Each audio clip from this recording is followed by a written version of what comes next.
Salve galera, tudo bom?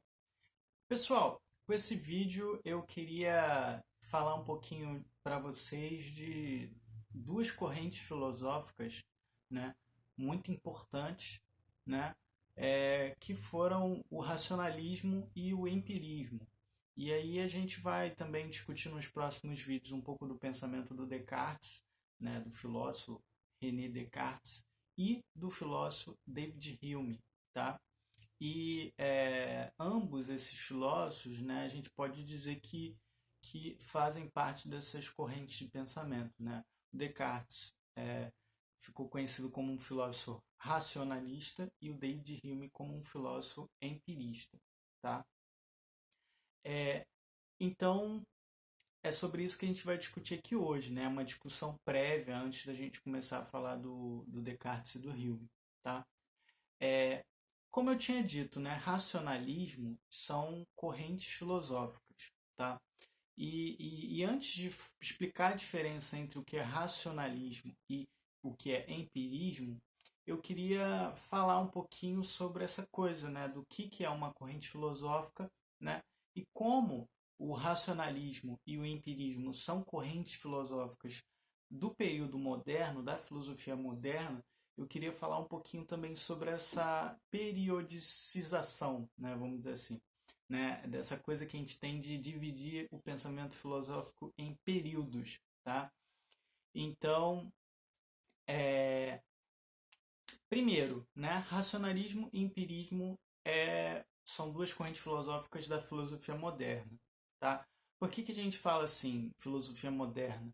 Porque se a gente for ver a história da filosofia, a gente dá para dividir o pensamento filosófico em vários períodos, né? Essa divisão é feita como filosofia antiga, né? Ali onde a gente encontra os primeiros filósofos, né?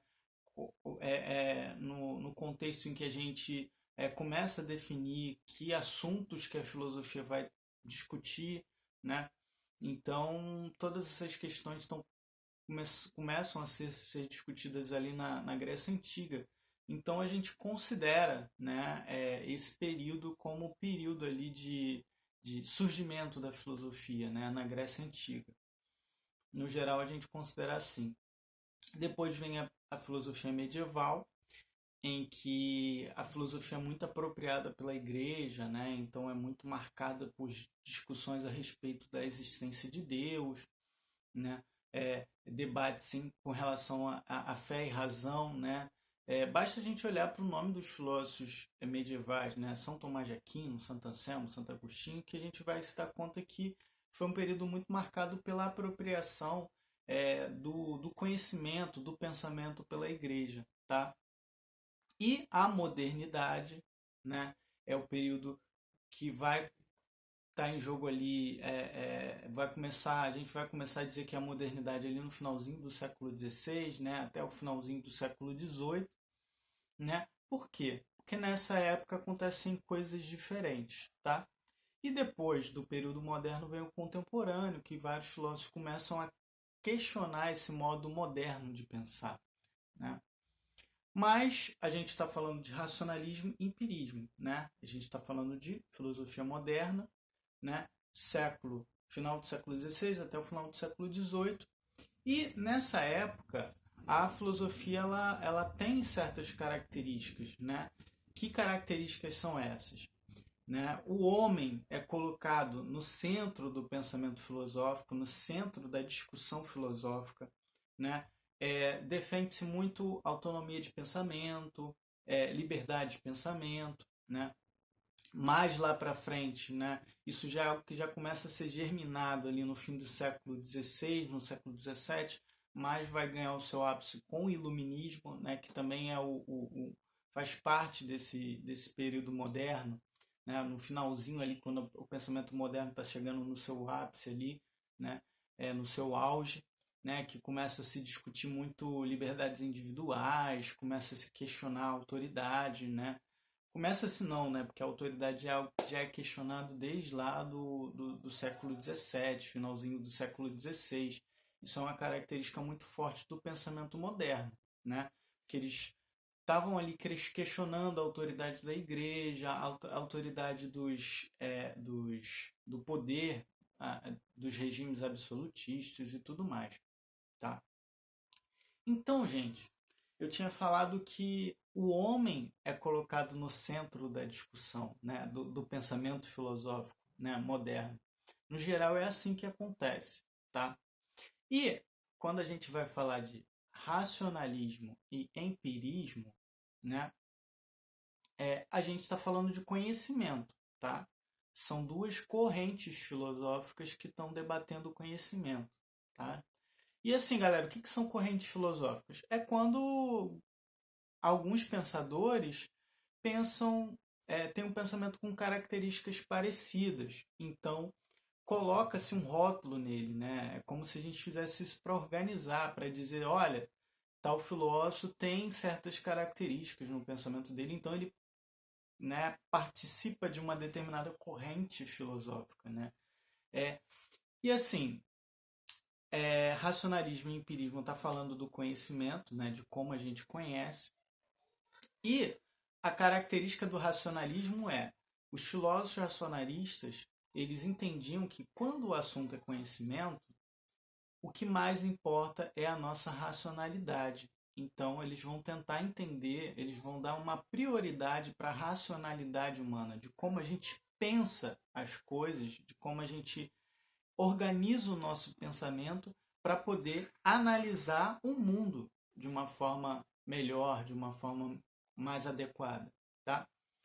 Já o empirismo foram pensadores, né, que eles entendiam que como os sentidos é a origem de todo o conhecimento, né, como é que a gente começa a conhecer o mundo?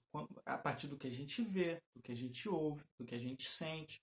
Como os nossos sentidos são a fonte de todo conhecimento, essa era a grande preocupação deles, tá?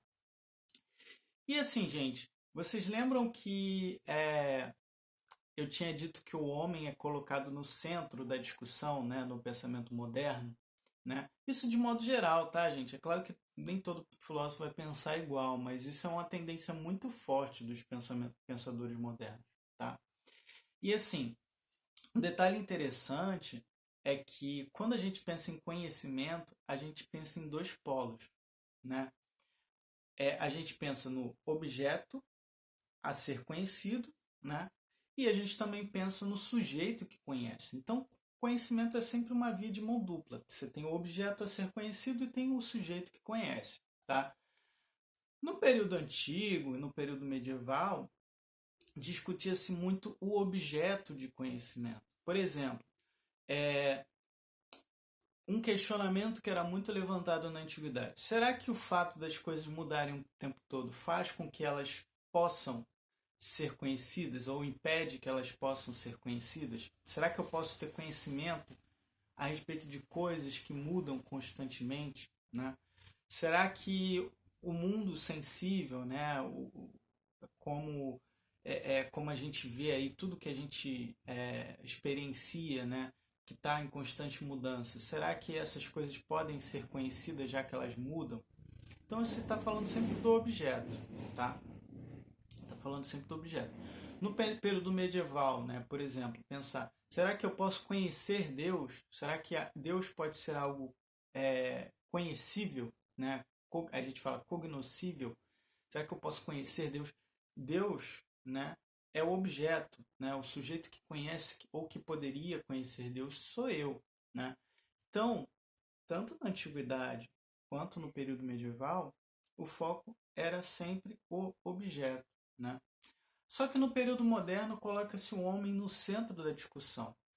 E os filósofos modernos, eles perceberam que ainda havia muito a se compreender a respeito do homem, né? Bom, se a gente quer entender como o conhecimento funciona, a gente tem que entender como o homem conhece, né? Então o foco passa a ser o sujeito que conhece, não mais tanto o objeto a ser conhecido. E assim, né? Se eu não entendo sobre o sujeito que conhece, eu tenho que passar a entender, né? E o que eu vou pensar, né? Eu tenho que tentar entender como a racionalidade funciona, né? Como a razão humana funciona, para eu entender como o homem pode conhecer as coisas de uma forma correta, né? Como é que eu posso analisar o mundo para entender as coisas de uma forma melhor, né? Correta, vamos dizer assim. Então, pensar sobre isso é pensar como a racionalidade humana funciona.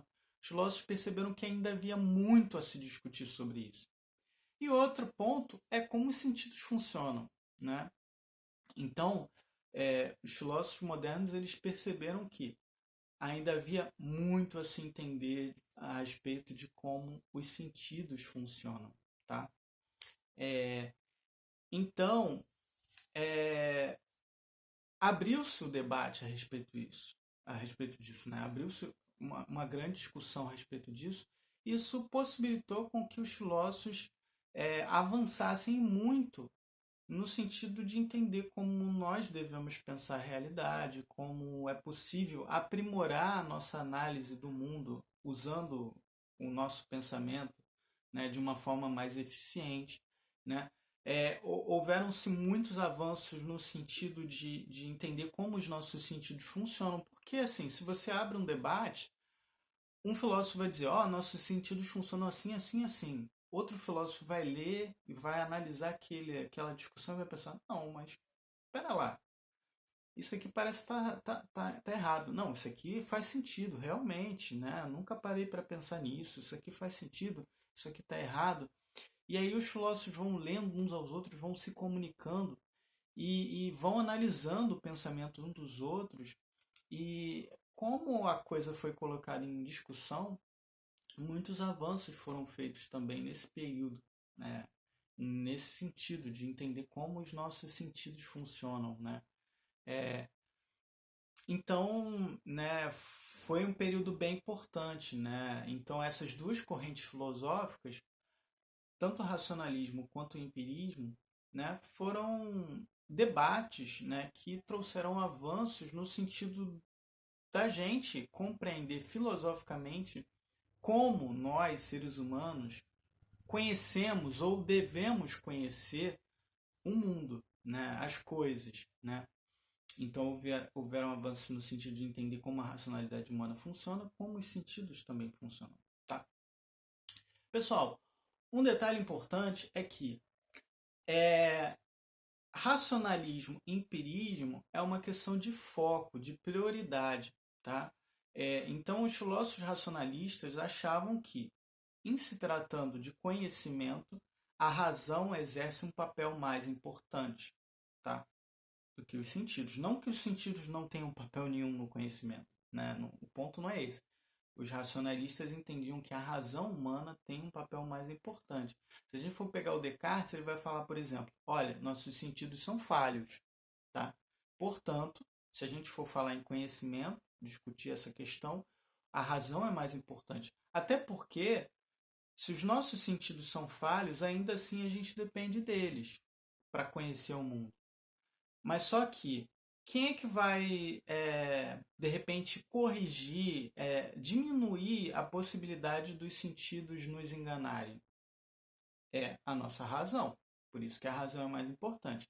Já os empiristas, eles vão entender que, já que a fonte de todo o nosso conhecimento são sentidos, não faz sentido a gente dizer que seja outra coisa que não eles, os sentidos, né?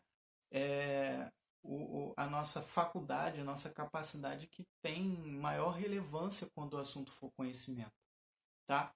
Então, assim, para os filósofos empiristas, é como se a nossa mente estivesse vazia antes de qualquer experiência sensitiva. E aí a gente vai tendo experiências e vai gravando coisas na nossa mente, né? As coisas que a gente vê, que a gente ouve, começam a serem gravadas no nosso pensamento, tá? Então eles acham que os sentidos é a fonte de todo conhecimento. Tá bom, pessoal?